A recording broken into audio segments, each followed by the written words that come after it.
ശബരിമല സ്വർണ്ണക്കൊള്ള വലിയ വിവാദമായി മാറുകയാണ്. അത്തരമൊരു സാഹചര്യത്തിൽ CBI അന്വേഷണം വേണമെന്നടക്കമുള്ള ആവശ്യങ്ങൾ പല ഭാഗത്തു നിന്നും ഉയരുന്നുണ്ട്. എന്തായാലും ഇപ്പോൾ ഈ വിഷയത്തിൽ വിസ്മയ ന്യൂസിനോട് പ്രതികരിക്കുന്നത് ശ്രീകല ടീച്ചറാണ്. ടീച്ചറുടെ പ്രതികരണത്തിലേക്ക് പോകാം. CBI അന്വേഷണം ഉണ്ട്, തീർച്ചയായും ആവശ്യമുണ്ട്. കാരണം സ്വർണ്ണക്കൊള്ളയ്ക്ക് ഈ കേരളത്തിന്റെ ഇട്ടാവട്ടത്തല്ല അതിന്റെ കൊള്ളയുടെ ആസൂത്രണവും അല്ലെങ്കിൽ അതിന്റെ മുതൽ സഞ്ചരിച്ചത് ഈ കേരളത്തിന്റെ ഇട്ടാവട്ടത്തല്ല. അത് കടല് കടന്നുപോയോ എന്ന് കോടതി വരെ സംശയിച്ചിട്ടുണ്ട്. കാരണം അത്തരത്തിലുള്ള അന്തർദേശീയ അല്ലെങ്കിൽ അന്താരാഷ്ട്ര വിഗ്രഹ കൊള്ളക്കാരനൊക്കെയാണ് ഇതിനോട് താരതമ്യപ്പെടുത്തിയത്.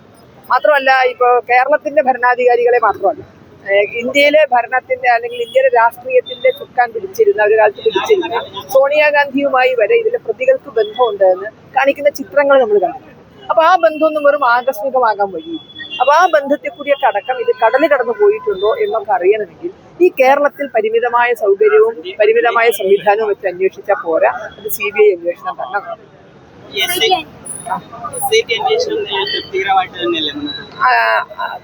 മുഴുവൻ ഭക്തജനങ്ങളുടെ ആദ്യ അല്ലെങ്കിൽ അതിനൊരു അവസാനം കാണുന്ന വിധത്തിലല്ല അന്വേഷണം പോകുന്നത്.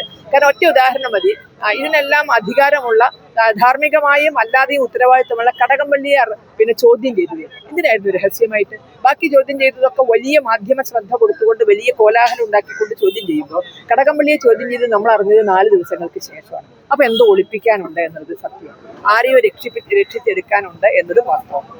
ഈ തന്ത്രിയെ അറസ്റ്റ് ചെയ്തതുമായിട്ട് ബന്ധപ്പെട്ട് എന്താണ് സംഘടനയുടെ നിലപാട്? തന്ത്രിയോ മന്ത്രിയോ ആരുമായിക്കൊള്ളട്ടെ, ശബരിമലയുമായി ബന്ധപ്പെട്ട് തെറ്റ് ചെയ്തവർ ആരായാലും അവര് ശിക്ഷിക്കപ്പെടും.